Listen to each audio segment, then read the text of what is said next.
Hey guys, it's been a busy month and a half, so we're going to have a little chit chat and I'm going to open my mail. I have gotten some interesting looking packages and I want to know what you guys are interested in.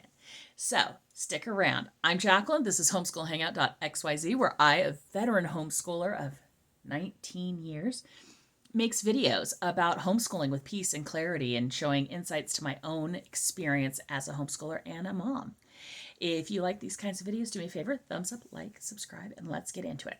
Okay, so I've been a little hit or miss this month, and I'm sorry for it. Story time with Oma will be coming back. I had a surgical procedure on Good Friday, and I'm not recovering as fast as I thought I would. I'm fine. It's having some stuff done to some blood veins. I'm fine. But it has meant I've had to have a little extra grace on myself, and I haven't been around quite as much. I'm hoping to get back to it and do a whole bunch of videoing all at once, so there won't be any more gaps, but I can't guarantee it. And so, yeah. So here we are. I'm filming this in the beginning of May. It won't go out till closer to the middle of May. I'll just be honest. As a matter of fact, we're heading into Mother's Day. First thing is a sci-fi action adventure novel called Skyboy by Adam Aresti. So this is a middle grade series, so 5th to 8th kind of thing is what they're saying. It's it turns dystopia on its head, so very interesting. It's about a 17-year-old. He's a brilliant 17-year-old whose pride and desire to rise to the top has exposed his blind spot, a failure to collaborate with others. When he wins a nationwide science fair sponsored by Metronome Logistics, the world's most successful technology company, Constant and 5 of his peeps are invited to Metro One, Metronome's campus in New York City. So, okay. I love getting these that are a little chunkier book. There's so many board books out there, but sometimes it's like, okay, once they're out of board books, what do you put them in? So, yeah. So, yeah, I had a procedure on Good Friday, came home for Easter Sunday, had a big event that I was helping to run at church last Sunday. So things have just been really busy. And we're also speeding towards graduation. For those of you who don't know, I've homeschooled my 4 children since day dot, and my youngest is graduating this month. And so technically, I will be done homeschooling. Not technically, I will be done homeschooling. I'm still planning on making these videos, so don't worry, and staying up to date on law and stuff like that. But yeah, it is a change, and I do kind of have to figure out what I'm going to be when I grow up. So speaking of that, what do I want to be when they grow up? I saw this and I had to check it out. It's by Karen Johnson. She's known on social media as the 21st century stay-at-home mom. There. Yeah. So mid-40s, I gave up my career to raise my kids. My body's changed a lot in the recent years as I hit the roller coaster of perimenopause. I'm a perfectionist who battles anxiety, crippling self-doubt, and fear of failure. I don't love a lot of those truths about myself, but they're not going anywhere. So yeah. Fair. I hear it. So I'm going to read that and I will let you guys know how it is. But that is kind of where I'm at. Well, where I was at. And when I say was, meaning I was thinking about it a little bit more last month, but this month is all about graduations. So in addition to my youngest graduating from high school and turning 18 within 2 weeks of each other at the end of the month, my 21-year-old is graduating with her bachelor's degree, but we're not really talking about it because this is her sister's moment to shine. So while she is graduating, my 21-year-old is going on to her MBA, and so we've talked about it, and it was her idea, but when she gets her MBA, we'll do a big everything. So, but I'm very proud of her. And I guess she says I'm more worried about it than she is. I'm just so afraid she won't think I'm proud of her, but I am. But yes, so this is a book about Salty Joe. Salty Joe and the Sea Mysteries by Angela July. I hope I pronounced your first name right. This is so cute. This got sent to me from merry old England, I believe. Let's see. Just looking around. I'm looking for a description. Okay. Set sail with Salty Joe, the kindest pirate in the 7 seas, and his 8 mini pirates on a swashbuckling adventure aboard their trusty old sloop, Sea Spray. Guided by the mysterious sea mysteries, they face exciting challenges that teach them about teamwork, kindness, and caring for the ocean creatures. With friends like Squawky Beak the parrot, Barnacle Boris, and Madame l'Escargot, The giant snail. Every adventure brings valuable lessons. Will they navigate their way to success and transform their ship into something spectacular? Or will unexpected obstacles stand in their way? It sounds, when she sent me the description, it's a more advanced book. So I would say possibly, depending on your child, fourth grade, fifth grade reading level, but it seemed so sweet. And that is one of those things that can be a challenge to find. You don't necessarily want a kid reading MA just because they have matured a little bit in their reading ability, but they're still not exactly, I don't want to say not mature because that sounds so negative, but they're still kids, you know? Some of these YA books, I mean, there's a reason adult women seem to be reading these YA books. It's because they're not very immature. Okay, let's see. This one I think is not something I will fully unbox here, but I will show you because it's for my Nerd Mom's life. If you don't know, I have a whole other side of me on social media and YouTube, and it's Nerd Mom's life, which is just my generic life. It's not specific to homeschool. And speaking of that, so I do have a question though. How much parenting stuff do you want me to talk about? Because I've started talking a little bit more about it because I really do find that parenting is at the center of your homeschool. And I've always kind of stuck to subject questions like, you know, read alouds or things like that. But as I personally and privately work with coaching clients, it really seems that parenting advice is something you guys want too. Parenting advice, some generic household, but parenting advice. Let me know if that is something you're interested in. Okay, I got this from TikTok, well, from the company, Love and Pebble. It's their Beauty Pops. They have a glow enzyme frozen facial. And how you use it is you pour 1 scoop of the powder into the ice molds and add water until the fill line. You stir it and then place the sticks short side down into the mold, freeze for at least 4 hours, and then which I think we're getting into the 90s this week. Gross. And this will be good. Once they're frozen, carefully peel the mold away from the pop. Pass the pop under running water just to wet the surface, and then rub it on your face. Leave it on for 5 to 10 minutes, rinse with water. So yes, they've got a full line of different things, I believe, like this, but they were on Shark Tank.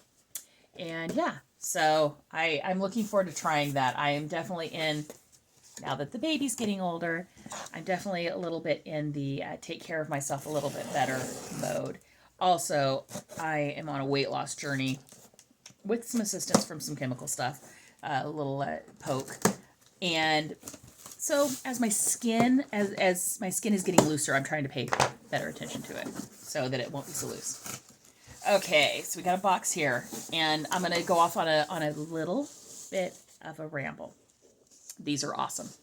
These peanuts here. Now, any peanuts make a mess in my office, but these are based out of cornstarch, so in theory they break down really easy. That's not why I like them.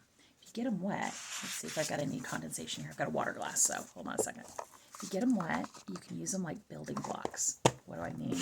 Supposedly, I don't say supposedly. We've done it with my kids when they were younger. I haven't done it in a while.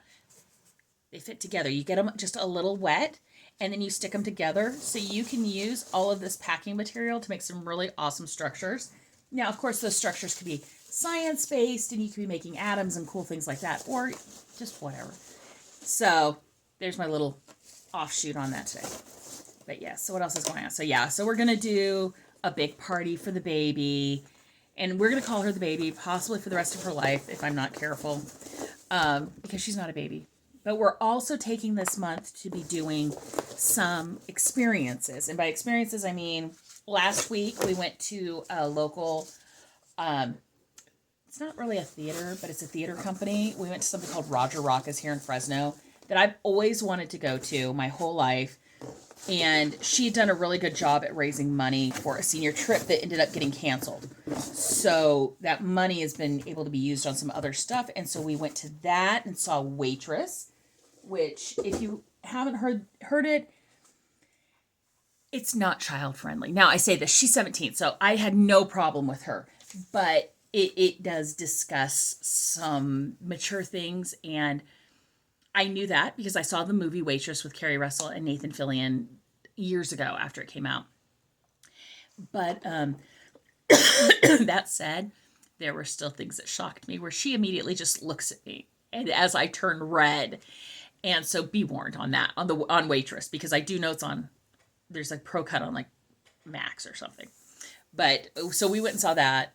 Here's another one. Forest Magic for Kids. How to Find Fairies, Make a Secret Fort, and Cook Up an Elfin Picnic. Come discover the wild magic tucked in the nooks and crannies and forests and thickets and meadows. So let's see. I need to see some of these things.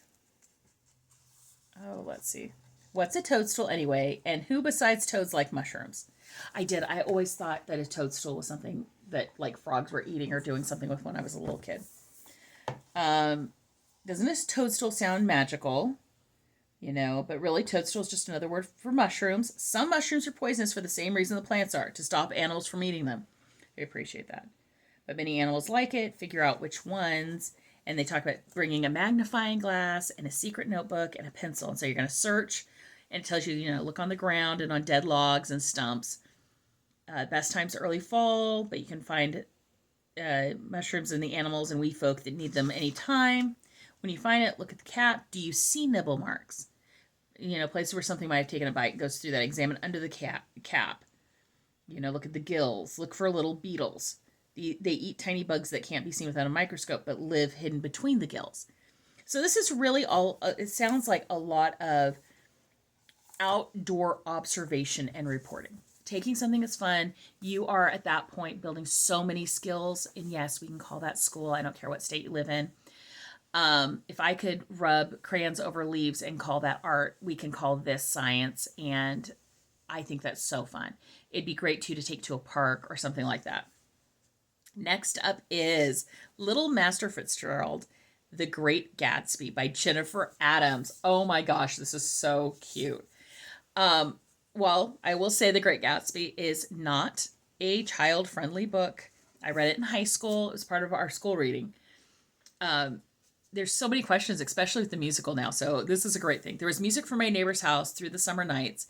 In his blue gardens, men and girls came and went like moths among whisperings in the champagne and stars. Mr. Nick Carraway, the honor would be entirely mine if you would attend my little party this evening. I've noticed you several times and meant to call, but peculiar circumstances have prevented it. Yours, Jay Gatsby. Oh, this is so cute. Look at the art on that. Oh, that is adorable. Adorable, adorable. And this is part of the Baby Lit series created by Suzanne Gibbs Taylor for Gibbs Smith. So now, one of the things I did a version of classical education, meaning not all the work, but a lot of the theory. And part of that theory is if you introduce things to kids repeatedly, maturing in the method as you do it, they will find them more digestible. It's not the only theory of classical schooling, but so one of those things is the idea of, and they use Shakespeare in, I think it's The Well-Trained Mind as an example. If you show them a kiddie Shakespeare book and they read it, and then they read a little something else, when they get to Shakespeare, it's like, oh, I have a basic idea of what this is about. This isn't so scary. Versus you talk about Shakespeare to a lot of people who didn't read it, and they're like, Shakespeare, I don't know. Ooh, Shakespeare. So The Great Gatsby is considered, classic literature. It was definitely literature of its time, which makes it classic. That's the other part I want to say to people. I don't find some of these books, and was it my particular thorn in my paw is Catcher in the Rye. I don't find that a particularly well-written, phenomenal book that teaches kids things. But it's considered classic literature because it is the perfect thing to talk about what was going on societally at that time. Now I say that. There's bad words in Catcher in the Rye. If you don't know that, now you know. A Kid's Guide to Backyard Trees by Felicia Brower, illustrated by Nicola Rue. Become a tree expert with this field guide for kids. Oh, cute, cute, cute. So a field guide is just something, there's all kinds of field guides out there. My stepfather liked forestry stuff, and there's all kinds of field guides in the grown-up world. So this is cute. Oh, nice. So like a bur oak. I'm just going to hop in here in the middle. It's got, its official name, Caris macrocarpa. Bur oaks, sometimes spelled bur oaks, 1 R versus 2, are like treasure chests for wildlife, and they go through what's in it. They go in where it normally is, their habitats, ranges, bark and leaves, flowers and seeds, fun facts, and they go through and define all those things. Oh, nice. Sugar maples. Doesn't say we're in the natural. Oh, those are true sugar maples. We have so many different maples here. American linden. I will say I live in California, and I'm looking and I'm not seeing a lot of these trees in California, but we do all kinds of weird things out here when it comes to forestation, and we're not our own people. Here we go. Here's one. Oh, the willow tree, yeah. Salix SPP period. So these are very common for more mature things, like if you like bird watching, if you like things like this. So this is really cute, especially if you're like making like a little kit and a little gift. You put it in a notebook with the forest magic, the field guide. We got another nature book here. Let's see if this fits into that too. And a little notebook, maybe some colored pencils and some things like that. That would be such a precious gift. Okay. But anyways, nature, and it's what I know about nature. Let me find the author on this. And this is another Gibbs Smith book. I don't see an author on it. Introduction. Nature is what we, as Earth's inhabitants, have in common. We all breathe the same air, drink the same water. At night, we gaze upon the same dome of stars. We delight at a flower bloom, marvel at the change of seasons, are humbled by the power of the ocean waves. Just goes through and talks about, oh, cute. Earth laughs in flowers. Ralph Waldo Emerson. If you look the right way, you can see that the whole world is a garden. That's Frances Hodges Burnett. I believe that's Secret Garden. Okay, so these are all quotes. Oh, this is so cute. Coffee table books don't have to be complicated. These are great coffee table books. These kinds of things. So yeah, so if you were doing a great little nature themed thing, wouldn't that be adorable? Oh, so cute. So cute. I can't wait to look at these some more. I got a couple more packages. This is getting really long. Okay, let's see. What do you want to know, people? What do you want to know?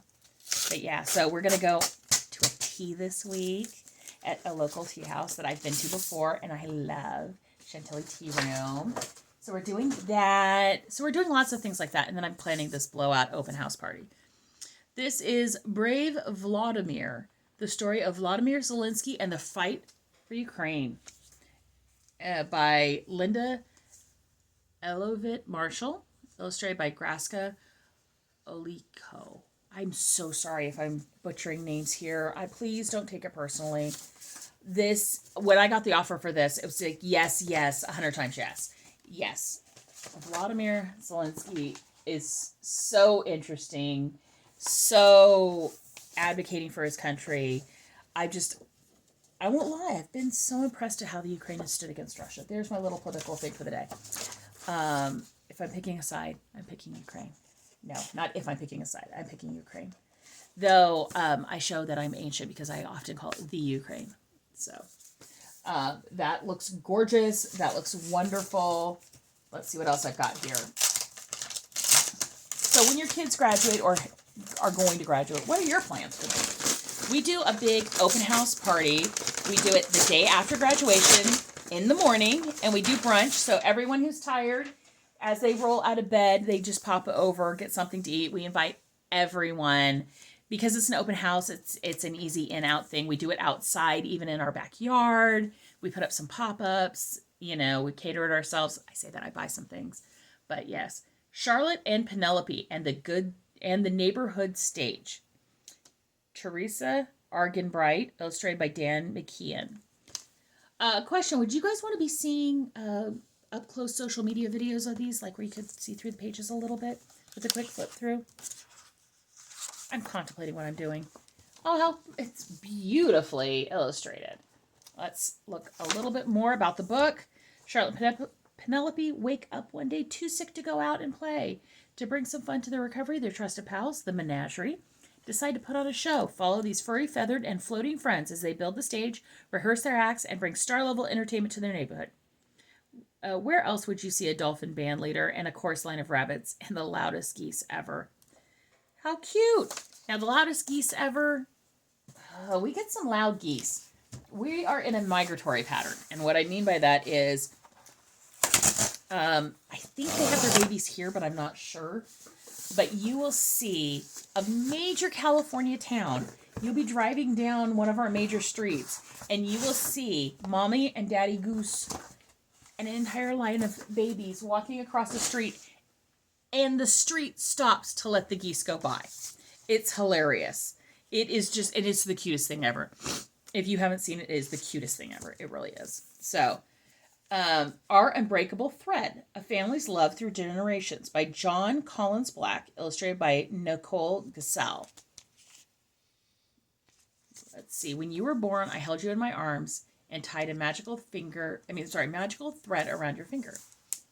Oh, how cute. It's beautifully illustrated. And it is all about that relationship. Thread stretches and snags along the way, through the touchstone moments of a child's life, through first steps and first stumbles, first love and first broken heart, through classrooms and graduations, a lifetime of heartache and joy, wonder and accomplishment. Yet the thread never breaks and it never will. No, I'm not crying, you're crying. Cute. Perfect gift for any new parent or grandparent, and for saying thank you on Father's Day. And I'm going to just say, because I feel the need to, this thread doesn't just exist through birth parents. Adoption, people who raise you, those threads are just as valid as the biological ones. Sorry, just had to say. Next one, These Little Feet, Haley Rawsthorne and Brioni Stewart. How cute.